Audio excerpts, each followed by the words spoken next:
Walang hanggang kitang pupurihin, wala nang ang iba pang sasambahin. Laging nananabik na makapiling kang lagi.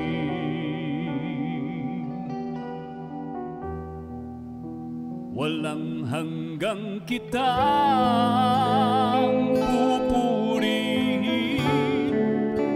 wala nang ang iba pang sasambahin. Laging nananabik na makapiling kang lagi.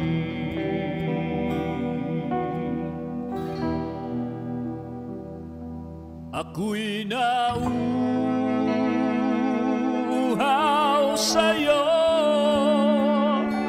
presensya mo ang laging hanap ko. Ang puso kong ito ay laan lamang sa'yo. Tanging ikaw ang aking hari at aking Panginoon. Hinding-hindi magbabago pag-ibig ko sa'yo.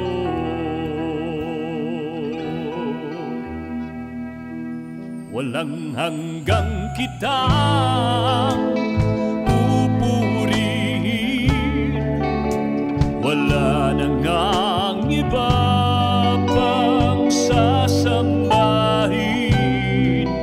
Laging nananabik na makapiling kang lagi.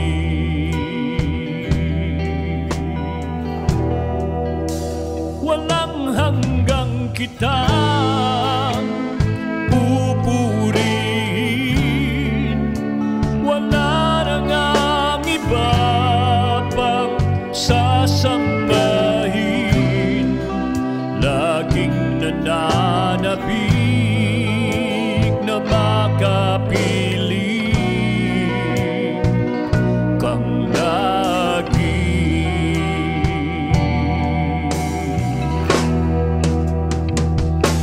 Ako'y nauuhaw sa'yo, presensya mo ang laging hanap ko.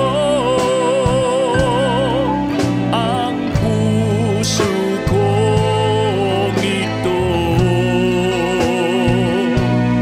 ay laan lamang sa'yo.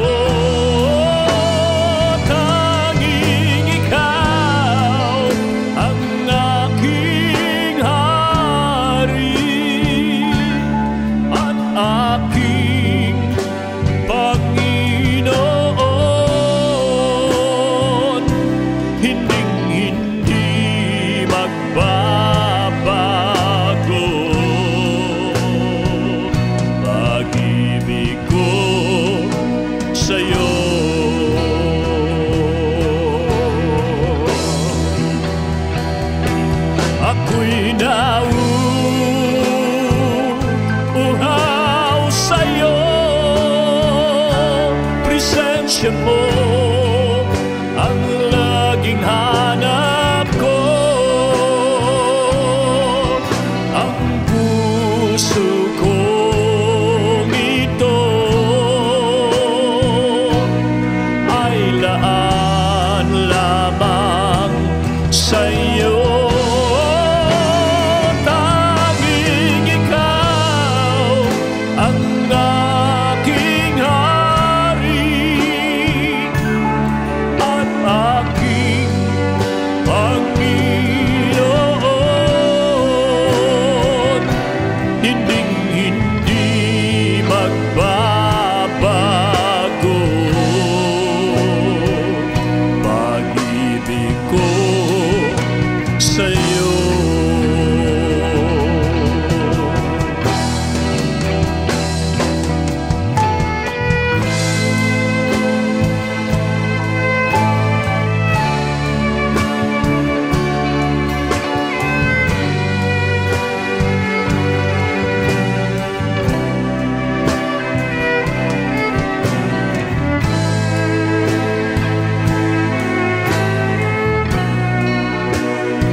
Ako'y nauuhaw sa'yo, presensya mo ang laging hanap ko. Ang puso kong ito ay laan lamang sa'yo.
Palakpakan po natin ang Panginoon. Hallelujah! Glory to our King. Praise the Lord. Praise God. Hallelujah. There are two things para matigil po yung cycle of defeat sa ating pong buhay. Minsan, ang hirap ma-diagnose ano yung gusot na dapat matanggal. Unang-una is about ourselves. Second is the foothold of the enemy. Dalawa lang po yan. Self and the foothold of the enemy attacking you at making advantages of us. So mga kapatid, madali po nating ma-diagnose yung mga problema ng mga tao. It's either about self or it's either about the stronghold of the enemy upon our life. Amen po ba? So we need to what? We need to begin to understand yung pong dalawang ito. Otherwise, paulit-ulit po naaatake ang kaaway. Kapag ang problema ay self, ano ang solusyon ni Lord? The cross. Kapag ang problema ay demonyo, ano ang solusyon? Cast out devil. Destroy the stronghold. Amen. So makikita po natin na talagang ang isa sa pinaka-obstacle na pagsunod sa Panginoon is the self. That's the reason why Proverbs, sabi mo ng Proverbs, it's better to conquer self than to conquer city. So makikita po natin na in these last days, hallelujah, habang nag-i-increase ang gawa ng kaaway, tapos nabubuhay pa ang sarili, talagang magkakaroon ng panlalamig sa church. Totoong magkakaroon ng mga betrayal, magkakaroon ng mga iwanan. It is because ang tao ay nag-focus doon sa prosperity instead of character. Hello? Amen. Praise God. So, kung itutuloy po natin yung ating pong pinag-uusapan about this time, sa part 2 po nito, ay yung pinag-uusapan po natin is about, hallelujah, it's about a foothold. Sinabi natin kanina na yung foothold is the base of operation of the enemy for further advance. Sa mga combat, sa mga military na engagement, magkukuta muna ang kaaway sa isang lugar at yun yung pinakakampo nila na kung saan doon sila nag-i-strategize para makakonquer pa ng ibang teritoryo. Kapag ka hindi mo na-detect yung pinagkukutaan ng kaaway sa buhay mo, hindi mo napapansin, unti-unti kang nilulunok at nag-a-advance ang kaaway sa buhay mo. So, marami siyang mga foothold na inilalagay. Ano ang sinabi ng Panginoon sa kanyang word? Hallelujah. I will not talk with you much more, for the prince and the evil genius of the world is coming. Alam niyo kung bakit sinabi ni Lord, He has no power over me? It is because the devil has no claim on Him, nothing in common with Him, and there is nothing in me that belongs to the devil. Ibig sabihin, walang hinahawakan ang Panginoon o inaalagaan ang Panginoon na galing kay Satanas. So makikita po natin, the only way para makatake advantage ang kaaway sa atin ay yung matukso tayo ng kaaway na patulan yung kanyang suggestion. Minsan, kaya po tayo inaatake. We have entertained bitterness, we have entertained resentment, we have entertained unforgiveness na hindi natin napapansin. Hallelujah. Kung kayo po si Job, sa loob ng isang araw, mamamatay ang mga anak ninyo. Pagkatapos, mawawala pa lahat ng ari-arian nyo. Kaya ninyong tanggapin yon in one day? Sobrang bigat di ba? Yung kwento ni Job, sobrang bigat. How come, bakit nagawang mag-worship ni Job instead na magalit sa Diyos? So makikita po ninyo na ang akala ni Satanas, pagka pinayagan ng Diyos yung ganoon, susumpain ni Job si Lord. Yung unang round, hindi nanalo si Satanas. Bagsak ang kaaway sapagkat ang ini-expect ni Satanas at that time, sumpain niya ang Diyos, sisihin ang Diyos sa lahat nangyari sa kanyang buhay. Pero ang ginawa ni Job, sinamba niya ang Panginoon. The best response in every crisis is you worship. Amen? Bakit? In every circumstances, give thanks unto the Lord. Ito yung pinaka-safety net natin. Hindi tayo basta-basta nagtatampo kay Lord. Kasi hindi naman nagbabago si Lord. The God that we are serving never changes. He is a good God in all occasion. He is a good God in all situation. And everything na danasin natin dito, His intention never changes. He is good all the time. Now, pansinin po ninyo, yung sinabi rito. Ang sabi rito ng Ephesians 4:27, do not give the devil that kind of foothold in your life. Bago dumating si Pablo doon sa verse 27, PJ, tignan natin yung verse Ephesians 4:25 and 26. Yung context ng pinag-uusapan doon is ganito ang pinag-uusapan nila. Okay? Hallelujah. Chapter 4, verse 25 and 20. Pansinin nyo, therefore, rejecting all falsity and being done now with it, let everyone express the truth with his neighbor. We are all parts of one body and members of one another. When angry, tignan po ninyo. Ano yung foothold na binabanggit niya? Anger. When angry, do not sin. Do not ever let your wrath, your exasperation, or your fury or indignation last until the sun goes down. Kasi kapag inabutan ng paglubog ng araw ang iyong galit, nakakabuo na ng foothold ng kaaway sa'yo. Ibig sabihin, dapat madali mong matanggal ang spiritual toxic sa buhay mo. Verse 26, ito po ang sabi. Yung sumunod na verse, leave no such room or foothold for the devil or give no opportunity to him. Saka pa lang sinabing, huwag kang maglagay ng foothold. Pero ang context nun, mapapansin po ninyo, it's about anger. Kasi pag nagalit ka, kasama, pag nagtagal yon, tanim na ng sama ng loob yan.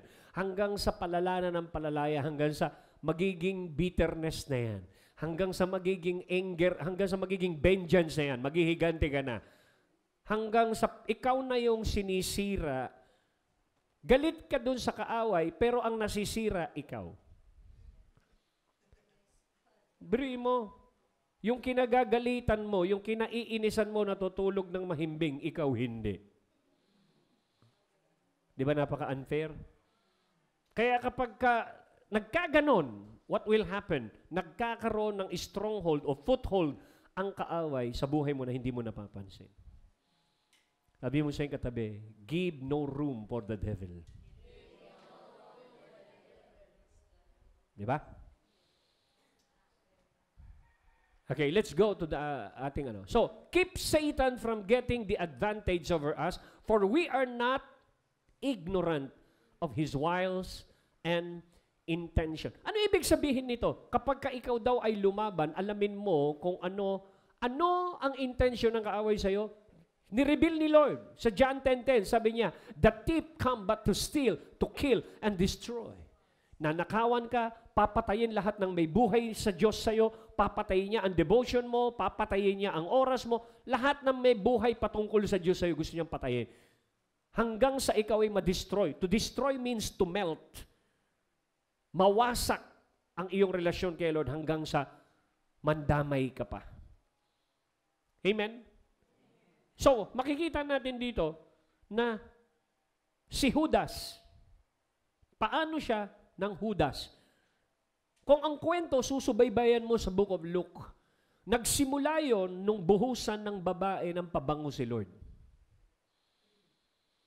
Pagkatapos nun, nung buhusan ng mahaling pabango, nagsuggest si Judas. Ano suggestion ni Judas? Lord, sayang yung ibinuhos na to. Ang mahal ng pabango na yan. Sana ibinigay natin, ginamit natin sa ministry to the poor. Ayan, diba? Ano sabi ni Lord? Publicly. Sabi niya, ang poor, lagi niyong kasama. Ako, hindi niyo laging kasama. Pabayaan mo siya.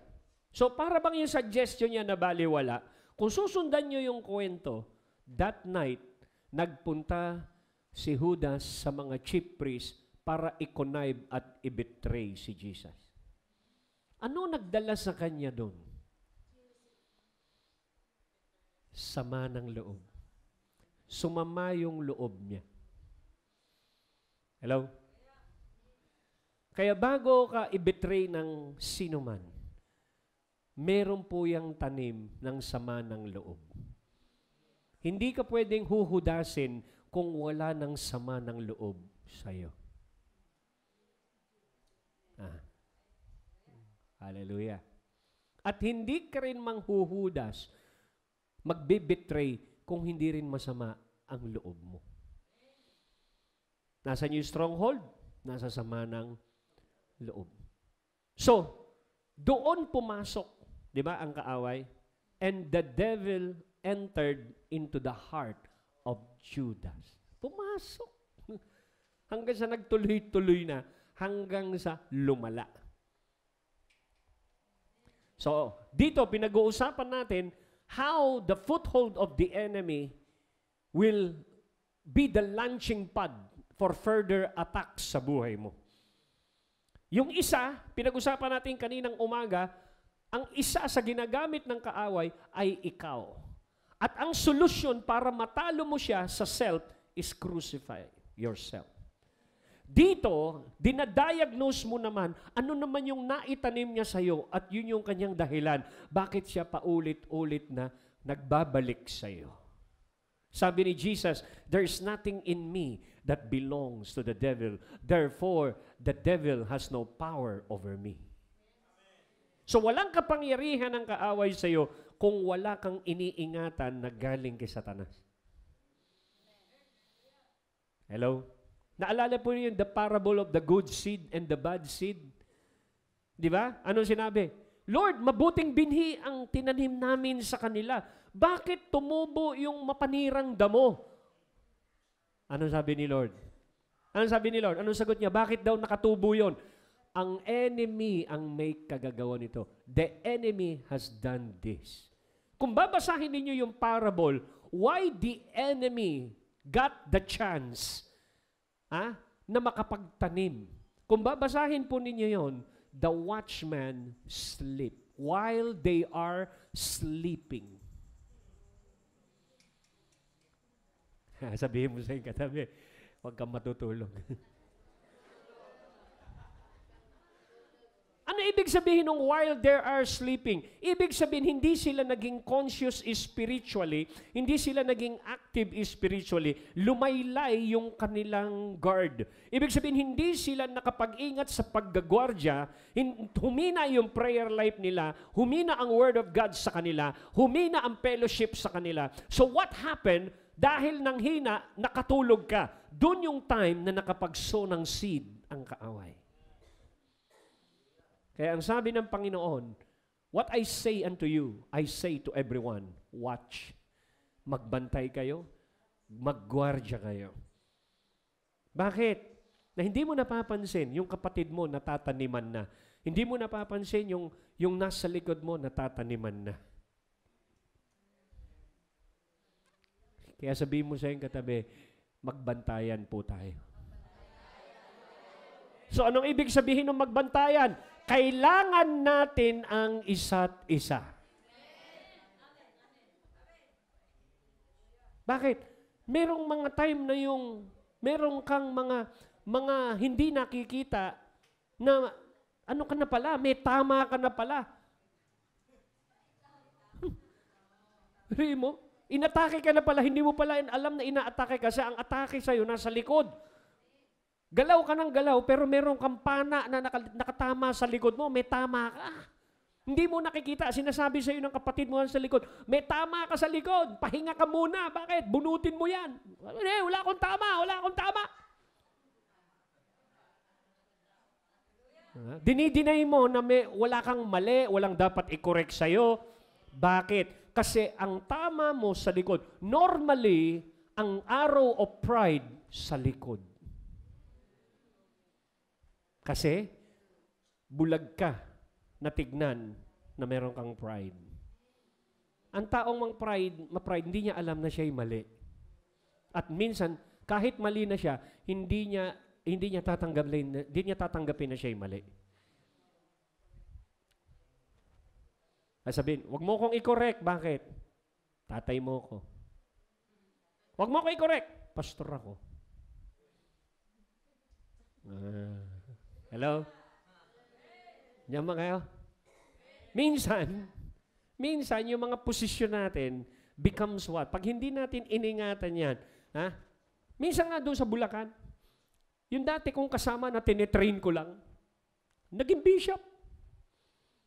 Tapos nung tinatawag ko lang siya sa conversation namin, simpleng pangalan niya. Nung nasa private na kami, sabi niya, Pastor, kapag sa harap ng maraming tao, tawagin mo naman akong bishop.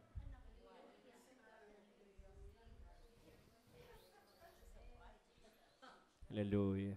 Di nyo napansin sa panahon ngayon, dumami bishop, dumami doktor. Nung dumami yung title na bishop, nagkaroon ba ng matitinding revival? Wala. May inag-o-offer sa akin doon. 5,000, bishop ka na.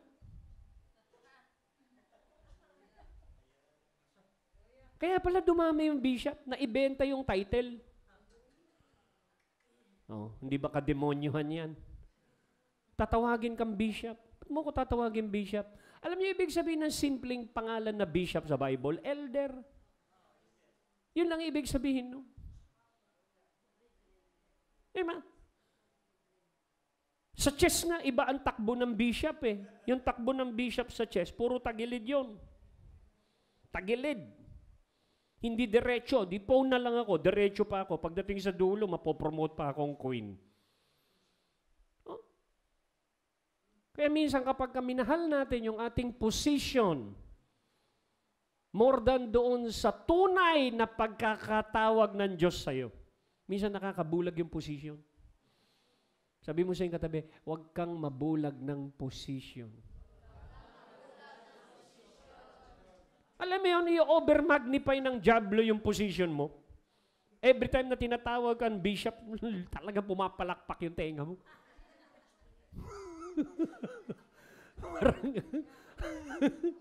Di ba?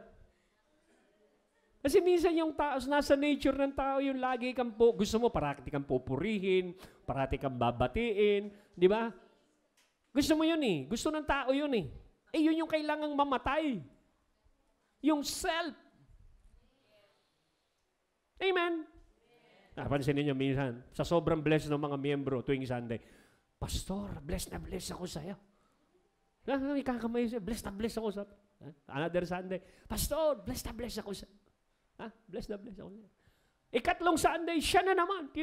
Pastor, nakaka-bless talaga. I-message mo. Pag uwi mo, galing ko talaga. Galing kong mag-preach. Hindi sinabi sa'yo na magaling ka mag-preach. Sabi, nakaka-bless. Sinong bumulong sa'yo na magaling ka? Di ba? Yan yung self. Kaya kung hindi ho tayo mag-iingat, kailangan natin ng isa't isa para magkaroon tayo ng balanse. Kaya kita po ninyo, walang parte ng katawan na magmamalaki sa kapwa parte ng katawan. Hindi po pwedeng sabihin ng kamay, mas mahalaga siya kaysa paa. Subukan mong tanggalin ng kamay, puro paa ka lang. Kaganyan ka lang habang buhay. Bakit? Kung gusto mong magkamot ng Makati sa puwet mo, hindi mo makamot, ganun ka lang ng gamot. Ganun ka lang. Bakit? Wala kang kamay eh. Hindi kailangan mo ng kamay, di ba? So walang magmamalaki yan sa parte ng ng katawan. Hello? O katulad nito, naglagay ka ng salamin, ang patungan, ilong. Pag nagreklamo yung ilong, oy, ilong, tanggalin mo yung yan. Tanggalin mo. Nagreklamo yung tanggalin mo yung tinanggal. Kasi ito, ginagawa siyang patungan eh. Ginagawa mo akong patungan. Ay, naglakad. Paglakad, labo ng mata. Ang unang naumpog, yung ilong. Kasi yung mata, nandito yung ilong, nandito. Ano sabi ngayon ng ilong? Sabi ng ilong sa mata, tignan mo naman yung tignan mo naman yung dinadaanan mo, ako nasasaktan eh. Ang labo ng mata ko eh.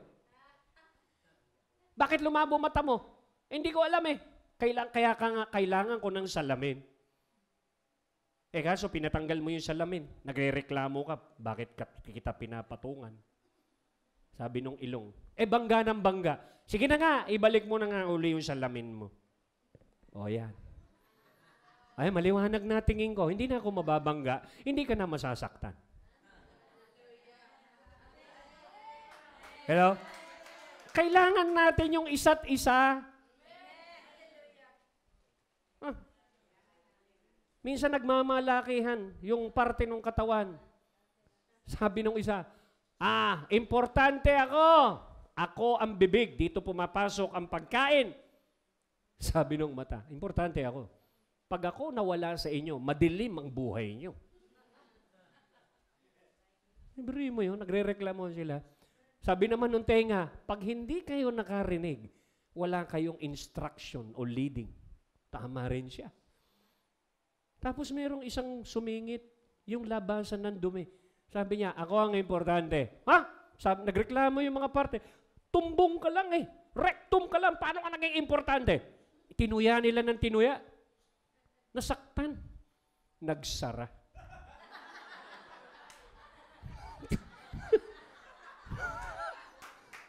Bira. So, ano nangyari? Di kain ng kain ngayon. Kain ng kain, di ba? Kain ng kain. Walang dumi, walang labasa, walang exit. Sabi nung ang sakit na ng tiyan ko, gusto kong dumumi. Sabi nung mata, hilong-hilo na siya, lagna, yung mata talagang namumugto na. Ibig sabihin, ng hina yung katawan dahil hindi mailabas yung toxic. Sumuko silang lahat. Ang sabi, mahalaga ka na. Magbukas ka na. Mahalaga ka. Tanyo? Ano sabi ng Bible? Yung mga hindi obvious na parte ng katawan, like heart, liver, kidney, hindi sila nakikita, pero napaka-importante nila. Ang sabi nila, let us give them a double honor. Diba? Minsan yung mga intercessor, yung mga warrior natin, nandun lang sa kurtina yan, nandun sa prayer room. Hindi naman sila yung parating nandyan sa labas na nag-evangelize, nagpe-pray lang sila sa kaluluwa na dumating sa kaharian ng Diyos. Diba? Minsan yung iba ayaw talagang magpastor. Ang gusto lang nila sumuporta. Masaya na sila na makapagbigay ng financial support, prayer support, mag-ayos ng silya, maglinis ng church. Masaya na sila ron. Kasi ministry nila, yung puso nila, tumulong. Ayaw nila sa harap. Kasi hindi sila tinawag doon. Tinawag sila sa support ministry. Kaya pag nilagay mo sila sa harap, hindi sila effective. Bakit? Nanginginig. Nanginginig sila. Pero pagka nakita nila na nakatulong sila sa overall impact ng buong church, tuwan-tuwa sila. Ganda nangyari. Tuwang-tuwa pag dumadami yung evangelism.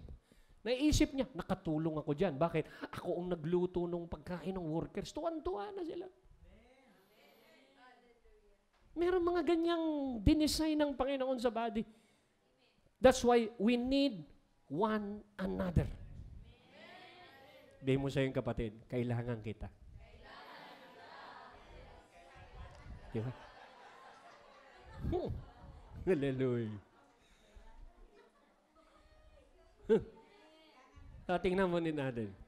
It means that if you are ignorant of the devices of Satan, he will take advantage of you. Why?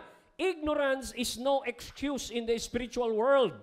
If you do not have knowledge about the devices of the enemy, he will take advantage of you. Dahil hindi mo alam na merong labanan, may spiritual warfare, hindi mo alam paano umatake ang kaaway sa'yo, ilalagay ka ng kaaway doon sa ignorance dahil sa hindi mo alam kung paano umatake ang kaaway, pagpepiestahan ka parati ng kaaway. That's why we need to understand who our enemy is. At ang kaaway mo ay hindi ang katabi mo. Your problem is not a human being. We are not fighting against flesh and blood. Kaya tayo nagkakaaway-away dahil nakumbinsi tayo ng kaaway na tayo ay magkaaway. Ba't naghihiwalay yung mag-asawa? Kasi nakumbinsi niya yung dalawa na may problema sa kanila sa isa't isa. Yung isa sabi, problema ka. Sabi rin nung isa, ikaw rin ang problema. Hindi ako problema, ikaw. So what happened? Hindi tayo magkaisa, hiwalay na tayo. Sinong nanalo? Si Satanas na nanonood lang sa'yo, tawa ng tawa. Naghiwalay sila. Nagtagumpay. Tinatawanan ka niya. Naging clown tayo sa harap niya. Why? Because we are ignorant. Ang liwanag nung nakasulat, ang kalaban mo, hindi tao. Sino nagkumbinsi sa'yo na ang kalaban mo, tao? Kaya nga si Jesus, hindi niya pinatulan yung nagpako sa kanya sa krus. Ang sabi niya, Ama, patawarin mo sila sapagkat hindi nila alam ang kanilang ginagawa. Bakit? Sapagkat yung nagpako sa kanya sa krus ay na-deceive ng kaaway. Hello? So, pansinin po ninyo. Okay? As we go. What does it mean to give place to the enemy? Ano ba ibig sabihin nung naglagay ka ng lugar o puwang sa kaaway? Bakit? Na hindi mo napapansin. O, tingnan natin. Mga example na naglagay ka ng puwang sa kaaway. Okay? Number 1, to give place to the enemy means to give any sin foothold. Sin, a foothold in your life. Kasi walang ibang paraan ng kaaway para atakihin ka o tanggalin ka sa protection ng Panginoon, maliban na lamang na ikaw ay magkasala.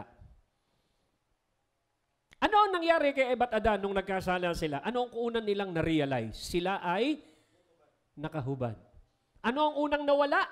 Covering. Covering. Kaya gumawa sila ng fabricated covering sa mga dahon to cover themselves. Tama? So ano ang unang nawawala kapag nagkakasala tayo?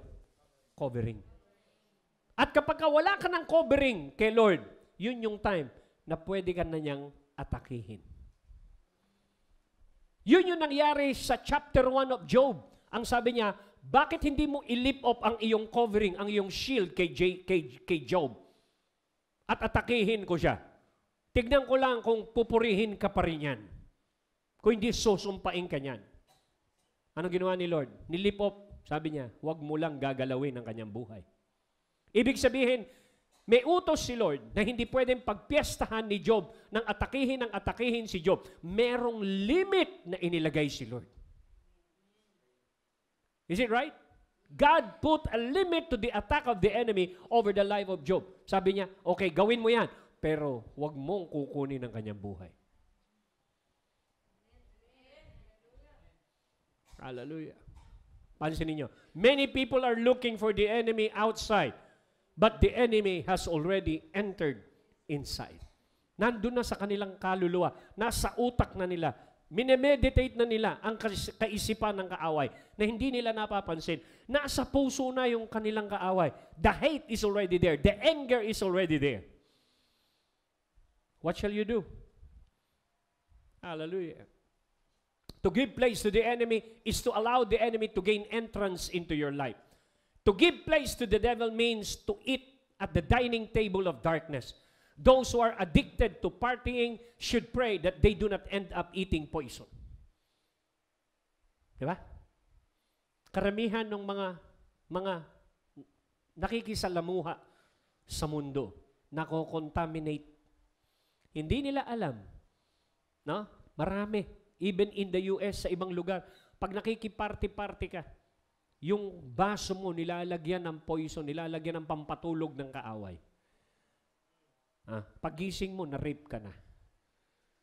Ano nangyari? They give place to the devil.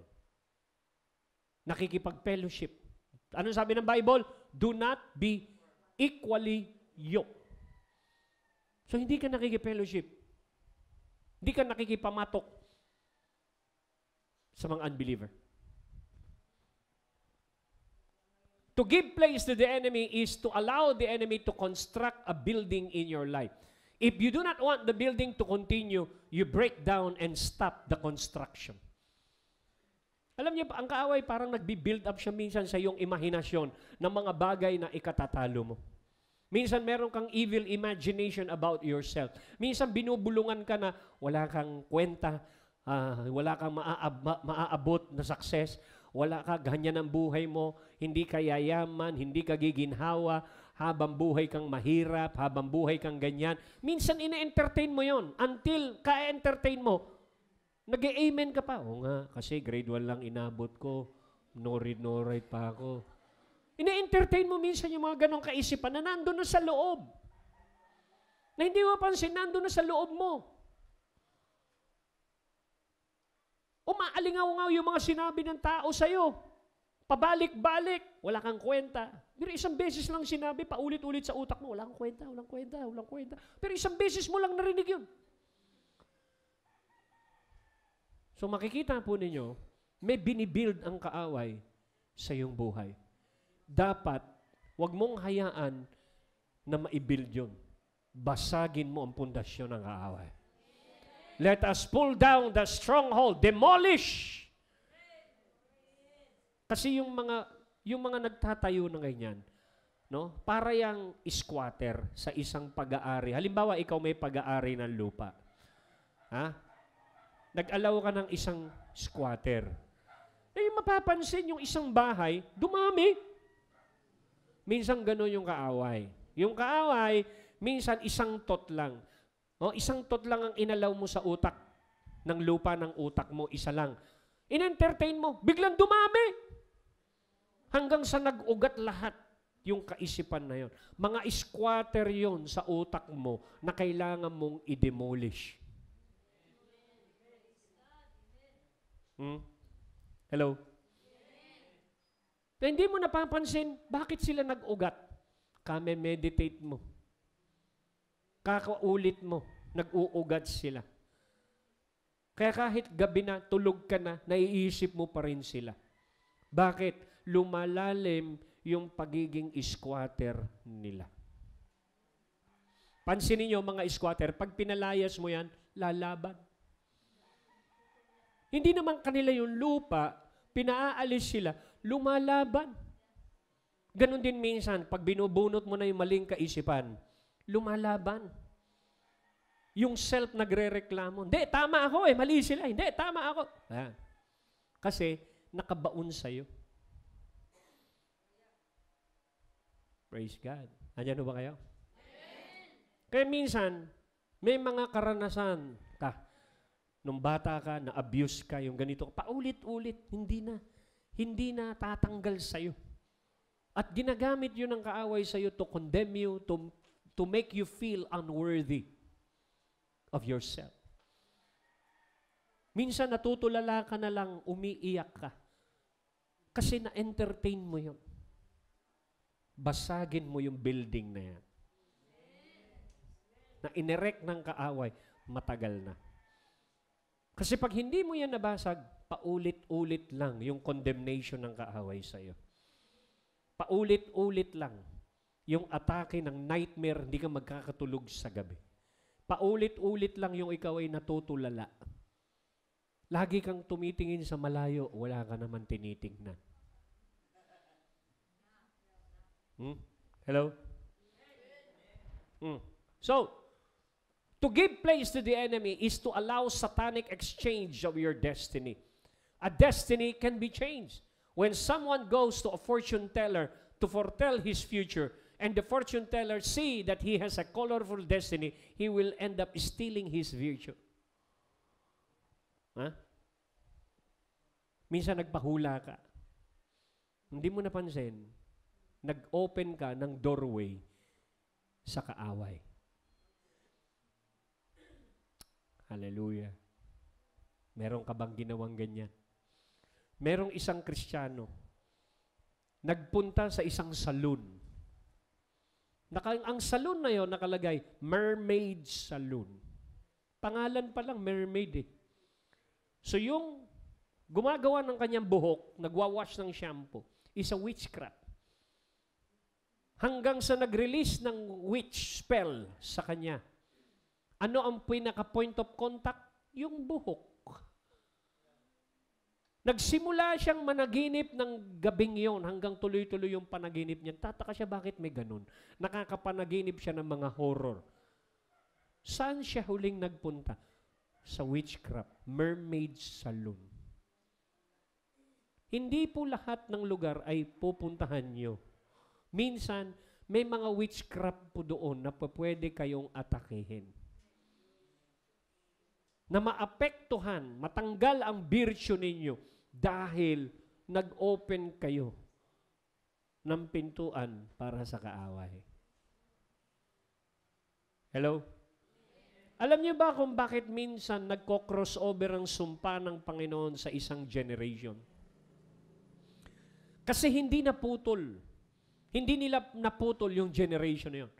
Pero kung kayo ay magdideklara nung kayo ay na-born again, kasama dapat na naputol yung curse and generation. Galing kay Adan, galing kay Eva, galing sa nanay mo, galing sa tatay mo, from bloodline to seed line. Kailangan maputol yun. Tandaan po ninyo, sabi ng Bible, doon sa Exodus, kapag sumamba ka sa Diyos-Diyosan, ikaw ay dadalawin ng sumpa ng Panginoon from third and fourth generation. Merong mga lolo tayo na sometimes na-contaminate ng witchcraft, na-contaminate mga mambabarang, mga mangkukulam, mga sumasamba sa Diyos-Diyosan, galing sa third and fourth generation. Tayo yung third and fourth generation. Bakit minsan na umaabot yung mga epekto noon? So, kailangan yung maputol in Jesus' name. Kasi nagbukas sila ng pintuan para wasakin ang next generation. Si David, nag-commit ng adultery. Secretly. Ano ang binuksan niya after that? Pagdating sa susunod na generation, si Absalom, nag-commit ng sex sa kanyang isang concubine sa tuktok ng building. In-expose. Yung kasalanan ni David sa private, ginawa naman ni Absalom sa public. At yung sumunod na generation, which is, yung kasunod pa is si Solomon. What happened? Isa lang babae ang kanyang natikman. Pagdating kay Solomon, 1,000 babae. So makikita po ninyo, dahil merong nagbukas ng pinto na kailangan itong masara at sirain by the blood of Jesus. Hello? So makikita po ninyo, meron tayong mga sakit na namana. Meron mga namanang ganito. Hindi dapat yan makarating sa ating buhay o sa ating... Kailangan basagin. Kaya kailangan ipag-pray. Hello? Pansinin nyo, naalala po ba niyo yung kwento sa Book of Genesis, si Abraham? Merong darkness na gustong patayin si Abraham. Anong ginawa ni Sarah? Tinuli niya yung kanyang anak at kumuha ng dugo at dinikit kay Abraham. At si Abraham ay hindi namatay. Nung naidikit yung dugo kay Abraham, hindi natuloy yung spirit of death na patayin si Abraham because of the blood. Ganon din yung nangyari sa Egypt.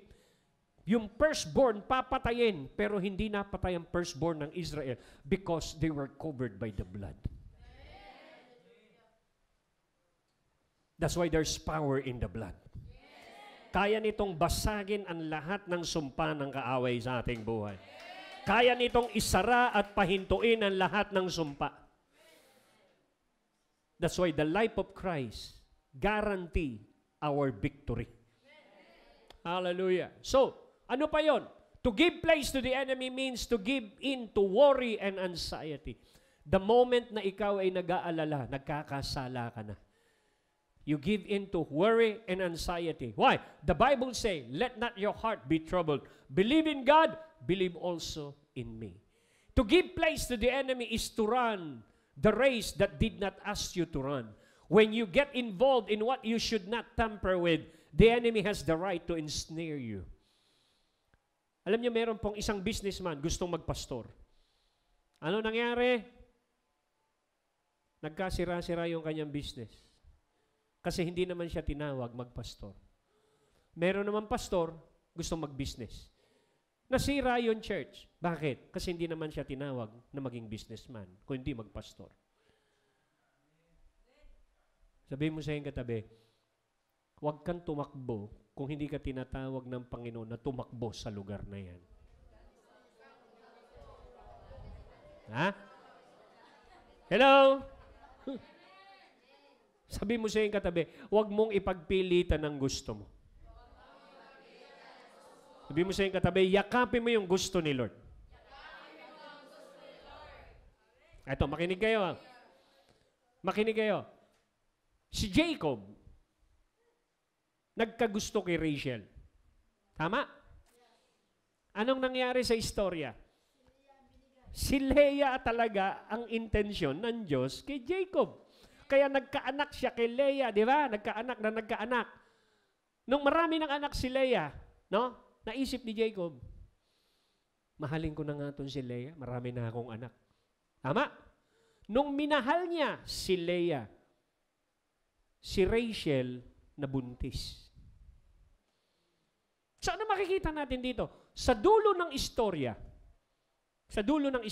nung namatay si Leah, at si Jacob, sino ang katabi ni Jacob sa libingan? Si Rachel ba o si Leah? Si Leah. Hello? Kasi si Rachel, yun yung gusto ng self. Si Leah, yun yung gusto ni Lord.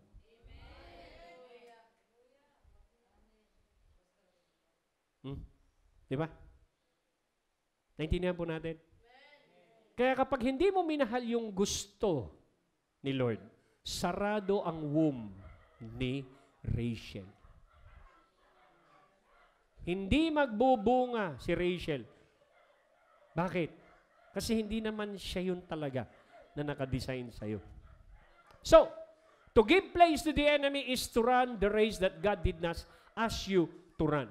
When you get involved in what you should not tamper with, the enemy has the right to ensnare you. Naalala nyo ba si King Uzziah sa Isaiah? Si King Uzziah ay tinawag na king, hindi priest. Anong ginawa?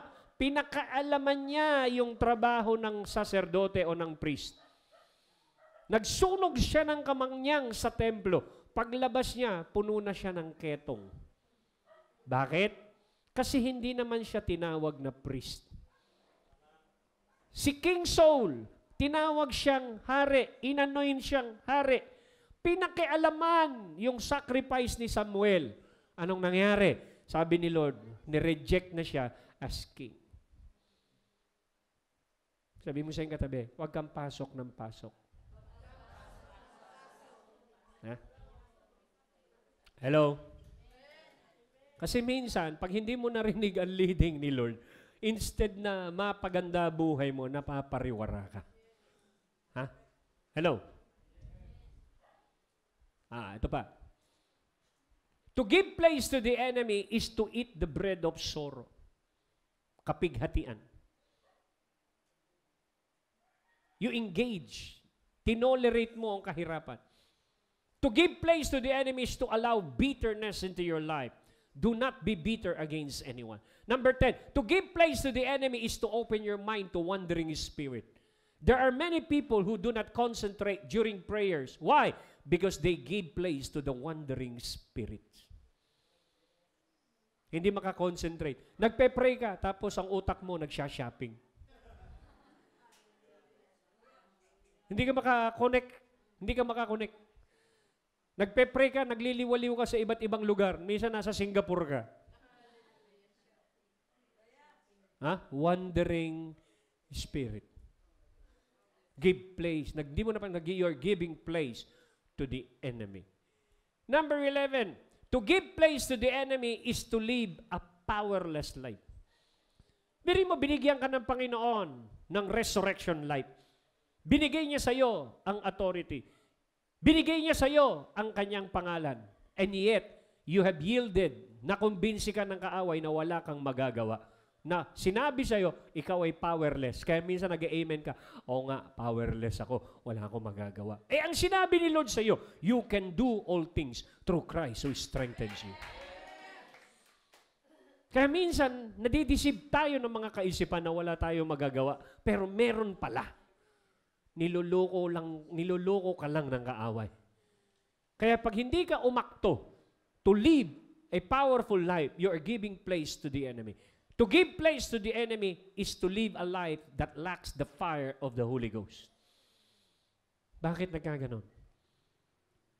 Sa Bible, merong kwento na kapag umalis ang demonyo sa isang tao at hindi na furnish, hindi na filled ng Holy Spirit yung katawan na yon, yung espiritu na umalis na yon ay babalik. At titignan niya kung yung bahay na yon ay puno ba ng Holy Spirit o hindi. Pag nakita niya na ito ay empty, ano sabi? Magtatawag pa ng 7 na mas masasama sa kanya. Kaya mas lalong nagiging worse yung buhay ng isang tao na yon. Bakit? Hindi napuspos ng Holy Spirit. Sabi mo siyang katabi, dapat lagi kang puno ng Holy Spirit. Hindi ba sinabi ni Paul, always be filled with the Holy Spirit. Lagi kang puno. Paano ka laging puno? Kasi lagi kang nagde-devotion, lagi kang nagpe-pray. Hindi ka nag-a-absent sa prayer meeting. Lagi kang nagpapapuno sa Holy Spirit. Dahil lagi kang puno, hindi ka pwedeng i-occupy ng kaaway. Walang puwang ang kaaway sa'yo kasi lagi kang puno. Yun yung point. Kaya hindi ka po pwedeng maging tamad sa prayer meeting. Hindi ka pwedeng maging tamad sa praying in tongues. Hindi ka pwedeng maging tamad sa devotion mo. Kailangan ma-establish sa'yo ang devotion. Huwag kang umasa sa pastor mo lang. Sa bahay mo, mag-pray ka. Sa bahay mo, mag-Bible study ka. Magbasa ka ng Bible. Hallelujah. Kaya minsan yung mga pastor natin, napapagod. Bakit? Lagi kang nagpapabuhat. Dire mo. Kaya kumukonti mga pastor natin. Bakit? Nagpapabuhat kasi tayo. Tinuturuan tayo lumakad. Ayaw natin lumakad. Gusto pa buhat. Di ba? Pastor, ikaw magbasa ng Bible para sa akin. Makikinig lang ako. Di ba? Hindi naman ako magpapastor. Ba't ako magbabasa ng Bible? Trabaho ni pastor yan. Makikinig lang ako yan. So, ano nangyayari? Hindi ka lumalago. Bakit? Kasi wala kang personal na relationship na na-establish kay Lord.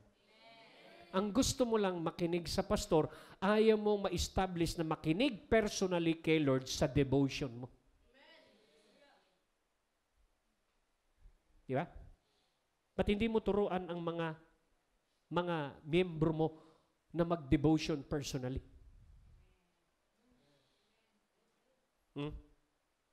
Sa amin po, sa worship team, isa sa standard namin doon.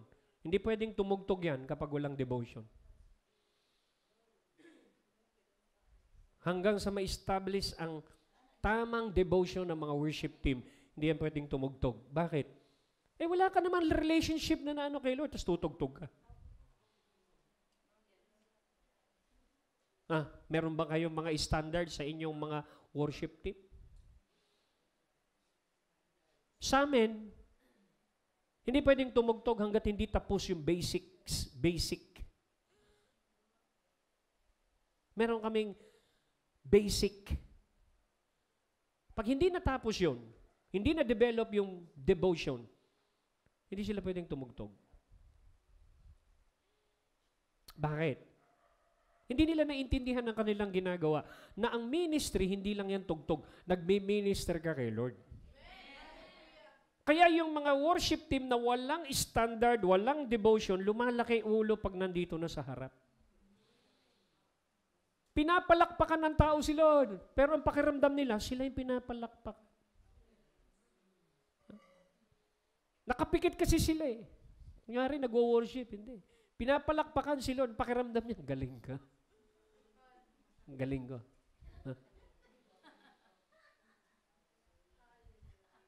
Diba? Kaya sa sobrang galing niya, anong nangyari? Pag tagal-tagal, kalaban niya na si pastor. Pag nagwo-worship, nandito sila. Pagdating ng Word of God, wala sa harap. Kaya mababaw ang Word of God sa mga worship team. Kaya pagdating ng pag hindi na sila nagpapasubmit kay pastor, aalis, magsasama pa ng marami, magtatayo ng bagong church. Ba't nagkaganon? They give place to the enemy. Pride, ego, insubordination. Na hindi nila napapansin, sumasama na yung loob nila against their leader. Hindi na kami kontento sa preaching ni pastor. Wala na akong nararamdaman na kilabot.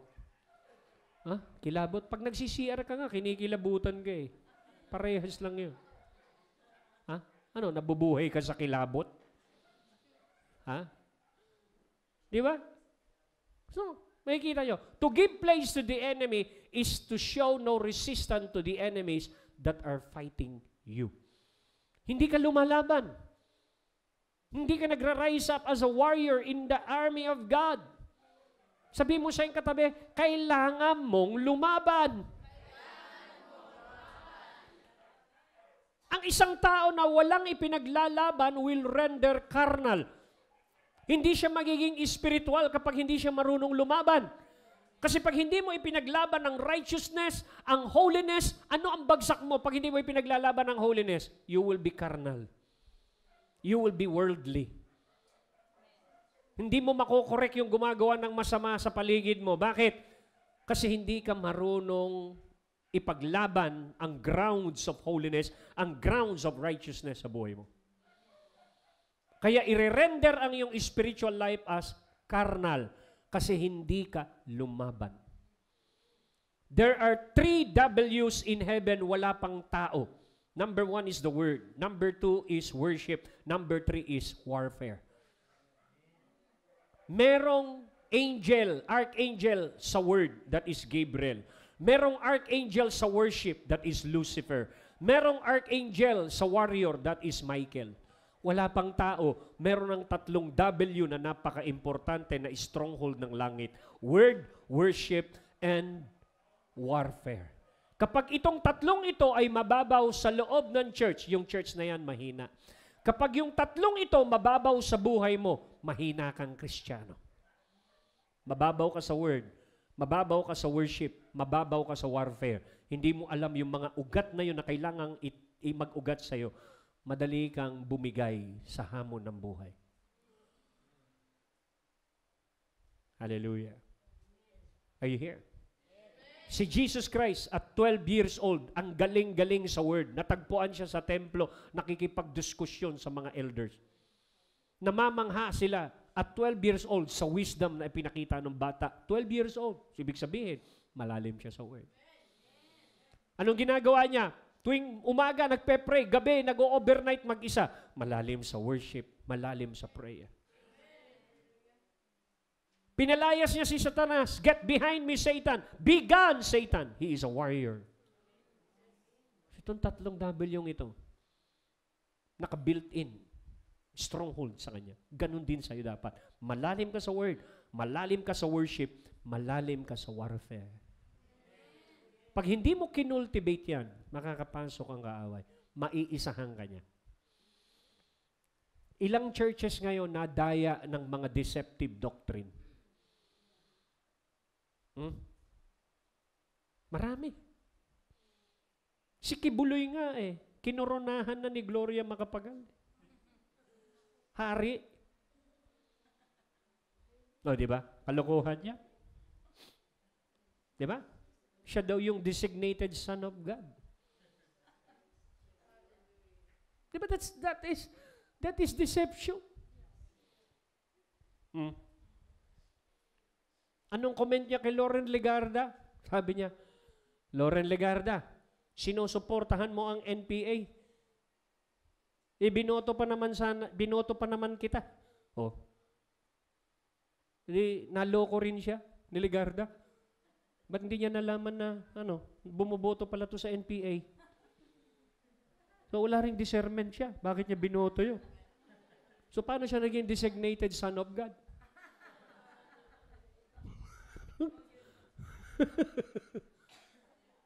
So, panluloko yun. Naloloko siya. Pero mo siya na yung designated son of God. So that is what? Deception. He give place to spirit of error. Ayaw niyang alam niyo, dati ang nasa Foursquare. Galing sa Foursquare yan. Galing sa totoo yan. Ayaw magtumanggap ng correction. Nagtayo ng sarili niya. Siya ngayon ang Diyos sa kanyang kingdom. Kaya nga, Kingdom of Kibuloy. Imagine mo yun. He give place to the enemy. Okay? So what happened? Galatians 5:19. Now, the doings, the practices of the flesh are clear and obvious. Ano yan? Doorway of immorality. Adultery, fornication, impurity, indecency. Doorway of idolatry. Ngayon, ang idol, hindi lang po yan yung rebulto. Pag sinabing, do not make yourself an image before me, kasama dyan yung image ng laptop, image ng cellphone, image ng mga gadget, image ng mga material things na gustong-gusto mo. Hello? Idolatry. Sorcery, inggit, enmity, away, enmity, strife, jealousy is a doorway. Pag nagselos ka lang, nagbubukas ka na ng pintuan para sa kaaway. Ano pa? Anger, ill temper, selfishness. Kaya nga usong-uso ang selfie ngayon. Di ba? Ano pa sabi? Party spirit, factions, divisions, sect with peculiar opinions, heresies. Verse 21, envy is a doorway. Akala, minsan minamaliit natin yung inggit, kaya kang dalhin sa impyerno niyan.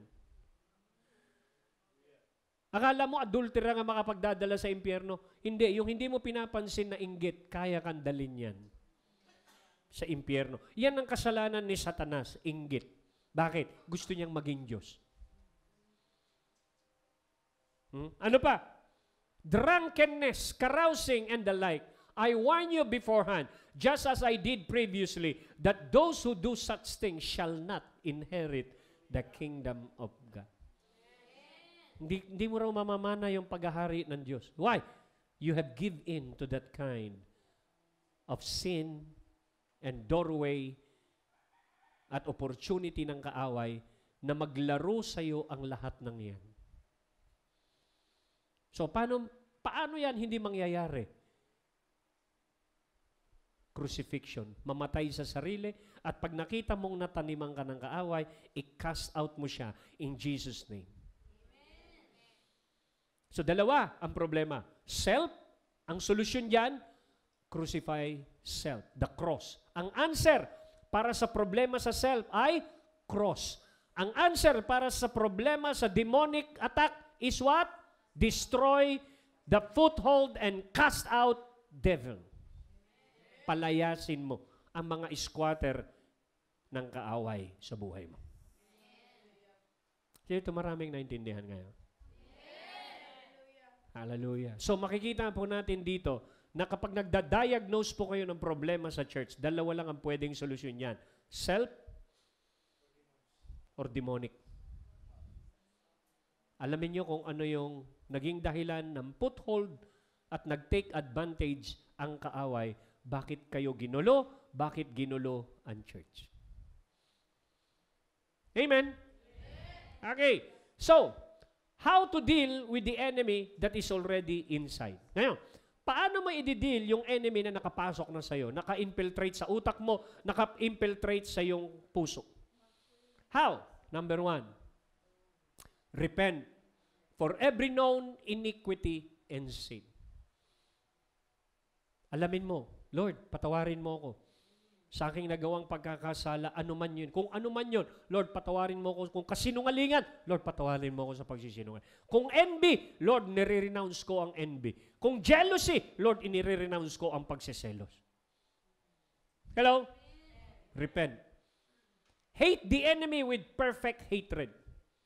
Hindi masamang magalit kung magagalit ka sa iyong kaaway. Ang kaaway mo, hindi tao. Ang kaaway mo, si Satanas. Sabi mo sa iyong katabi, palalayain ka ng Diyos sa iyong kaaway. Hindi sa iyong kaibigan. Oh, paano mo masasabi? Bakit ka palalayain ng Diyos sa kaibigan mo? Kung ang kaibigan mo ay mahilig ka sa pagiging marites, espiritu ng pagiging marites, hindi ka palalayain ni Lord sa spirit of gossip. Bakit? Dahil addict ka, gustong-gusto mong magchismis. Kinaibigan mo yung chismoso na yan. Hindi ka palalayain ng Diyos sa iyong kaibigan, sa iyong kaaway. Sino minsan mga kaibigan mo noon nung wala ka pa kay Lord? Na lagi mong ka-lips to lips. Sino mga kaibigan mo na lagi mong ka-lips to lips? Ang pangalan iba-iba. May Philip, may Marlboro, may Alhambra. Lagi mong ka-lips to lips. More. Ha? Winston. Ang dami mong kaibigan na ka-lips to lips. Hope. Diba? Sino pa ka-lips to lips mo nun? Si San Mig, Juan Mig, San Miguel. Diba? Puro ka-lips to lips mo yun. Pag wala kang katagay, no? Talagang gin, minsan 4 kantos, minsan ang pangalan ng alak mo, generoso. Emperador pa, meron pang hari, emperador. Tanduay. O di ba mga ka-lips to lips mo yun noon? Paano kang palalayain ng Diyos sa kaibigan mo? Kaibigan mo yun. Kung magagalit ka ron, magiging kaaway mo yon. Marinig mo pa lang yung salitang Marlboro na inis ka na.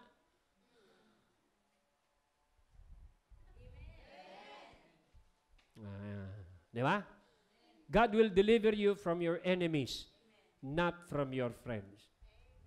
Kaya kailangan makakreate ka ng galit doon sa mga demonyo na yan. Hate them with a complete hatred. Number 3, anong dapat mong gawin? Quote the word of God against the enemy. Magsalita ka, mag-declare ka ng mga salita ng Diyos. Si Jesus sabi niya, it is written, sambahin mo lang ang Diyos, wala nang iba. Sabihin mo yung word, kaya kailangan malalim ka sa word. Ano yung pangapat? Openly rebuke them. Curse them in the name of the Lord. Sumpain mo yan. Kasi sinusumpa yung buhay mo. Hello? Anong sinabi ni Lord nung sinumpa niya yung puno? Natuyo hanggang ugat. Lord, yung puno na sinumpa mo, tuyo hanggang ugat. Minsan ang kaaway nagtatanim ng binhi. Minsan di mo napansin, ang lalim na ng ugat niya, puno na pala. Sabi ng Panginoon, curse. Wala nang kakain ng bunga mo. Masama ang bunga mo. Curse. Kinabukasan, tuyo hanggang ugat. Sabi ni Pedro, Lord, yung kinurse mo, tuyo hanggang ugat. Hello? Rebuke it openly. Number 5, pray. Uprooting prayers because many of them have been in place for years. They need to be what? Uprooted. Naalala po ninyo yung sinabi ni Lord kay Jeremiah, Jeremiah, I choose you as a prophet of the nation. I have given you the power to destroy, to overthrow, to destroy, to uproot, to root out the works of darkness. And I also given you the power to build and to plant by the words put in your mouth. Amen.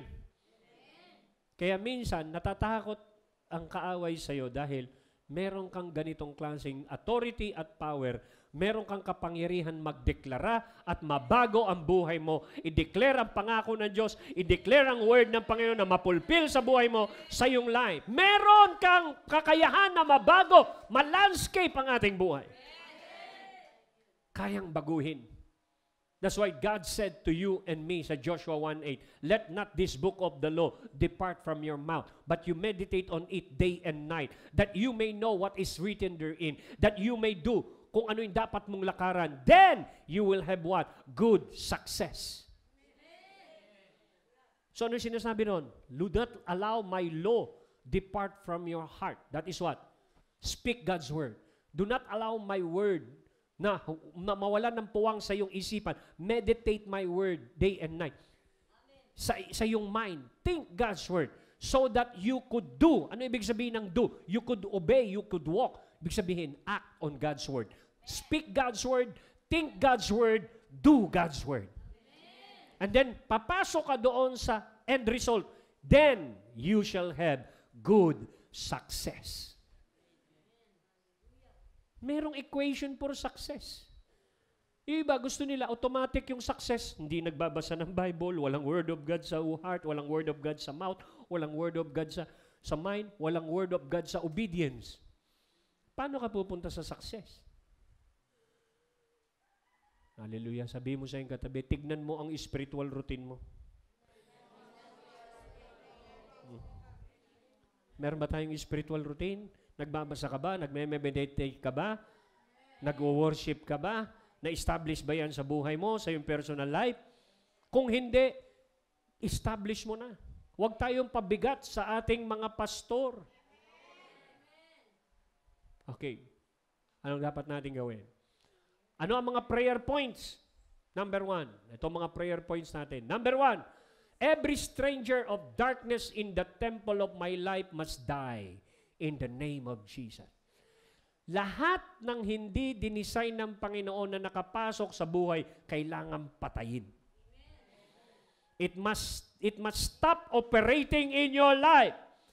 Kailangan huminto ang pag-operate ng kaaway sa templo. Sabi mo sa katabi, you're the temple of God. Okay. Every arrow of witchcraft in my life, it must die in the name of Jesus. Lahat ng mga fiery arrows ng kaaway, kailangan mapatay sa pangalan ng Panginoon. Ano pa? Plantation of failure in my spirit man. Your time is up, therefore die in the name of Jesus. So kailangan mamatay ang lahat ng nag-ooperate. Minsan ginagawa tayong plantation ng failures ng kaaway. Kaya nga kita mo, merong kanta na, Hari ng Sablay. Biro mo, kinakanta nila yung kanilang pagiging pelyo.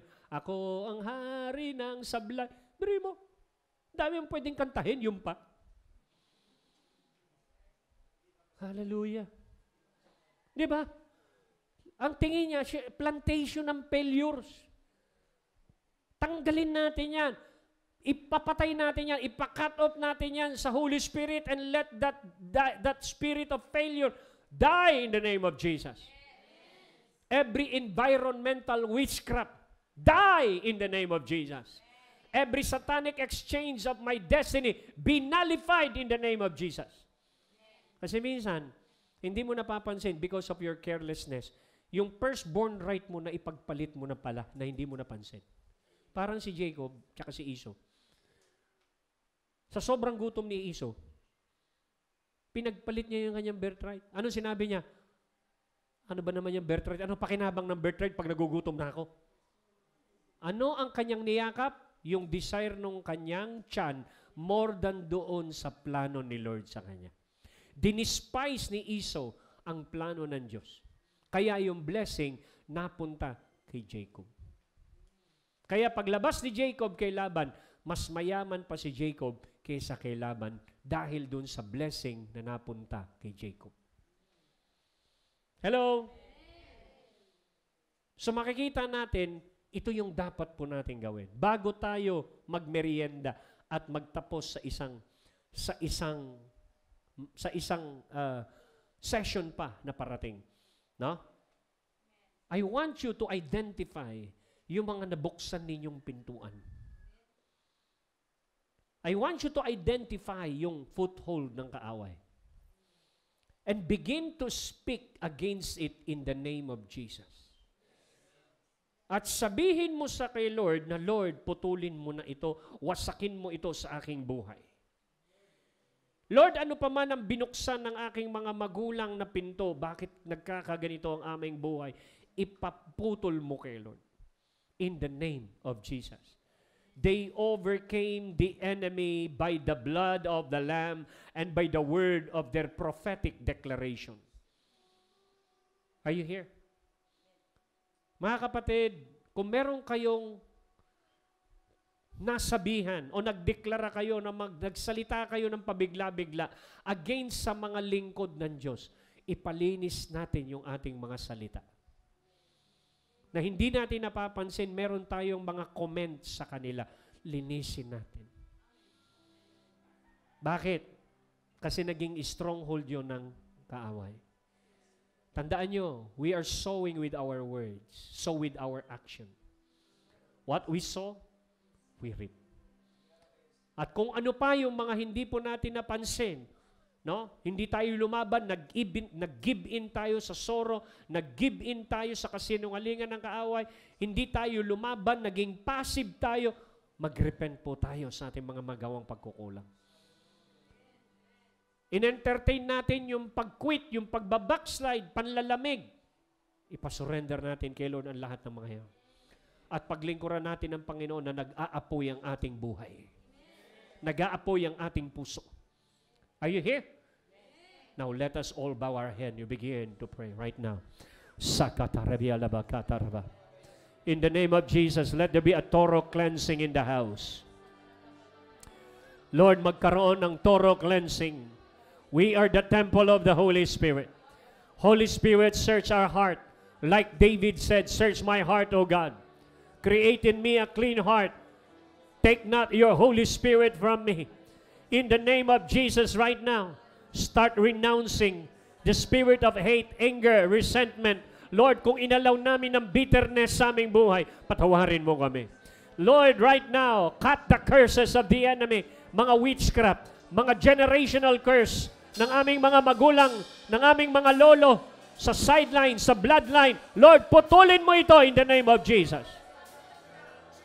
Patawarin mo ang idolatry ng aming pamilya, ng aming buhay, at maging ang bansang Pilipinas na tinanggap ang idolatry at tipan. Lord, kay Magellan, putulin mo ang curse of idolatry sa Osamis, O God. Tanggalin mo, Panginoon, ang curse, ang blindness. In the name of Jesus right now, Holy Spirit, cleanse us, restore us. Come on, open your mouth, start renouncing, start declaring in the name of Jesus. Oh God, hallelujah. Lahat ng nabuksan na pintuan, Panginoon, sa aming kaluluwa, sa aming emosyon, sinasarado namin ito, O Diyos. Hindi pwedeng pumasok ang kaaway. We are closing the door for the enemy. We are only opening our door for Jesus Christ and to the angels of God, to the Holy Spirit, to the Father. Hallelujah. Hindi namin tinatanggap ang anumang sickness and disease. Hindi namin pinapahintulutan ang curse ng sickness and disease sa aming pamilya. Ang pinapahintulutan namin ay ang kalusugan ng Diyos, ang kagalingan ng Diyos. Healing and deliverance in our family. Brababababonde. Hindi namin pinapahintulutan ang sumpa ng kahirapan. Ang pinapahintulutan namin ay ang kasaganaan ng Diyos na dumating sa aming buhay. Lord, nire-renounce namin ang aming mga maling nasabi sa aming kapwa. Kung kami nakapagsalita ng sumpa, Lord, we render every negative words null and void. We declare blessing sa aming pamilya. We declare blessing sa aming mga asawa, sa aming mga anak, sa aming mga magulang. We declare blessing sa aming persecutor in Jesus' name. Hallelujah. Yes, God, right now. Right now. Yes, Lord. Yes, Lord. We declare freedom tonight. We declare freedom to our children. We declare salvation to our family. Hallelujah. Hallelujah. The Lord is my shepherd. I shall not want. He makes me lie down in green pasture.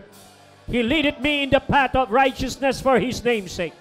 Yes, even though I walk in the valley of shadow of death, I will fear no evil, for you are with me. Hallelujah. Even though I walk in the valley of shadow of death, I will fear no evil. Your rod and your staff, they comfort me. You have anointed my head with oil.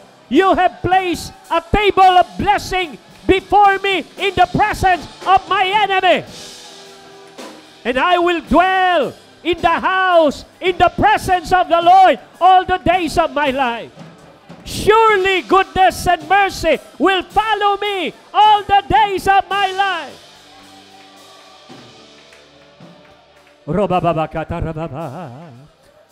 Lift your hands right now.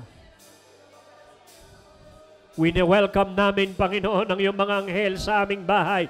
Wini-welcome namin, O Diyos, ang lahat ng iyong pagpapala na bumuhos sa aming pamilya. Wini-welcome namin ang healing, ang kalayaan, ang deliverance sa aming mga anak. Lord, we welcome your prosperity in our church. We welcome your victory sa aming buhay, sa aming puso. We welcome, oh God, we welcome Jesus, Osamis. Dito sa Osamis, oh God, we declare open heaven sa bawat churches. Hallelujah. Freedom. Freedom. Freedom.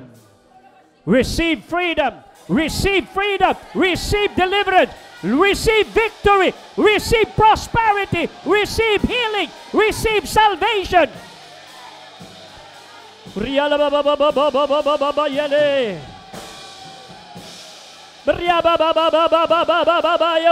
Hallelujah. We receive it. We receive it. You are here, standing in this place.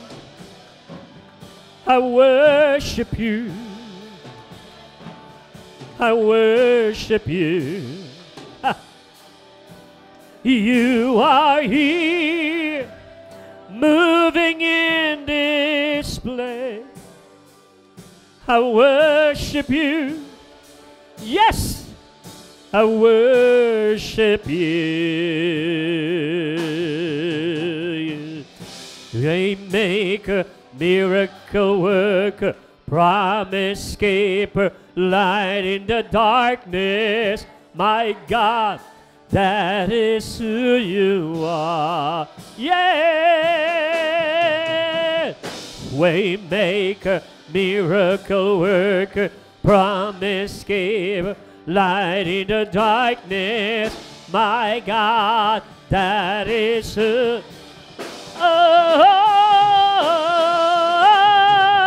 Waymaker, miracle worker, promise keeper, light in the dark. My God, that is who you are. That is who you are. That is who you are. That is who you are. Oh, hallelujah. Yes, we give you praise. We give you glory. We give you thanks, oh Lord. We receive your miracle. Come on. Receive your miracle. Receive your healing. Receive victory. We receive it in the name of Jesus. In the name of Jesus. Oh, yeah.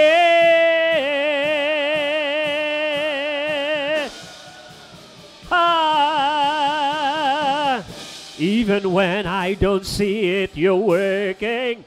Even when I don't feel it, you're working. You never stop. You never stop working. You never stop. You never stop working. Even when I don't see it, you. Hallelujah. Even when I don't feel it, you. I receive it by faith. I never stop. You never stop. You never stop. Well, even when I don't feel it, you. Yes.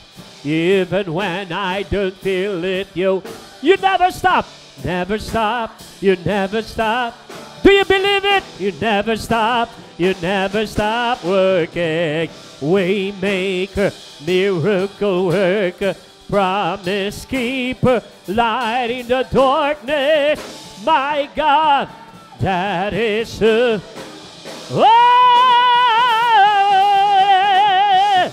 Waymaker, miracle worker. We thank you, Lord. We thank you, Lord. My God, that is who you. Yes, yes, that is who you. That is who you are.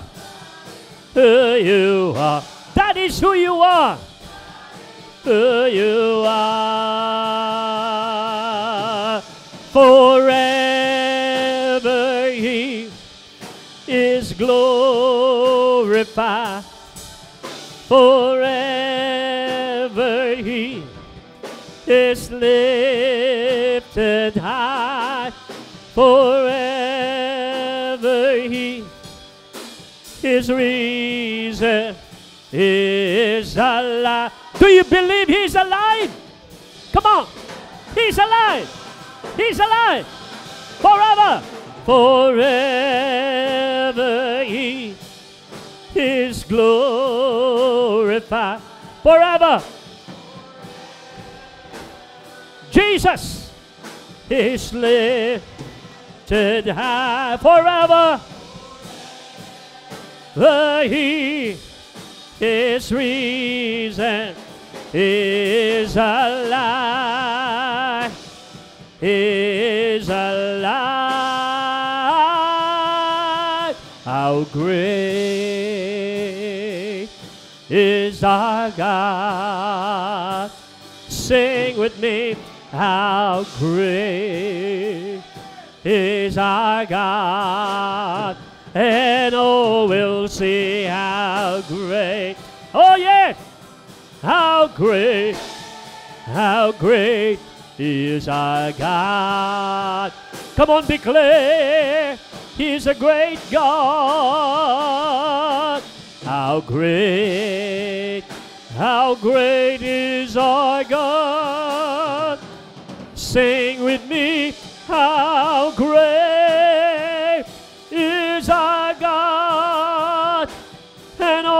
will see how great is our God.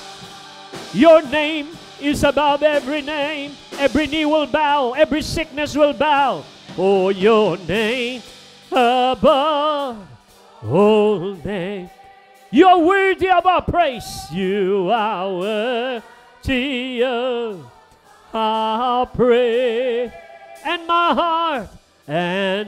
heart will sing. Yes, yes. You are great God. You are great God. Is our God. Oh,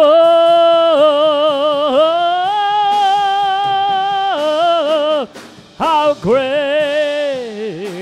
great is our God. Thank you, Lord. Sing with me. How great is our God. And oh, we'll see how great is our God. Everybody lift your hands right now.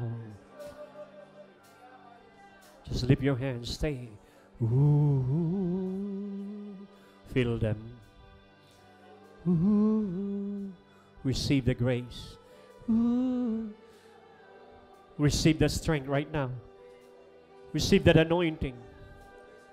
Receive that peace. Receive that joy. Receive that grace. Receive that glory of God. Receive that strength coming from Him. They that wait upon the Lord, they that worship upon the Lord, they renew their strength. Let God renew your strength right now. Let God renew your joy, renew your strength, so that you could serve God with gladness. Hallelujah, God, we give you praise. Salamat, Panginoon. Salamat. Now, gusto ko pong selyuhan nyo ang tinanggap nyo ngayon ng pasasalamat sa inyong puso. Lord, I sealed what I received this afternoon with thanksgiving. I receive it, oh God. I receive it. I give you praise. Thank you for freedom. Thank you for healing. Thank you for deliverance. Thank you, Lord, for your faithfulness. Thank you for your mercy. Hallelujah. And we pray, Father God, that the Holy Spirit, we yield and surrender to the Holy Spirit leading in our life. Lord, guard our lips, guard our mind, guard our action. Tulungan mo kami, Panginoon. Empower each and every one of us to walk into the pathway of destiny.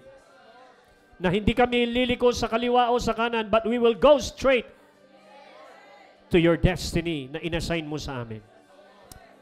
Hallelujah. We give you praise. We receive all honor and glory. In Jesus' name. Amen. Let's have a 20 minutes break. Hallelujah. God bless.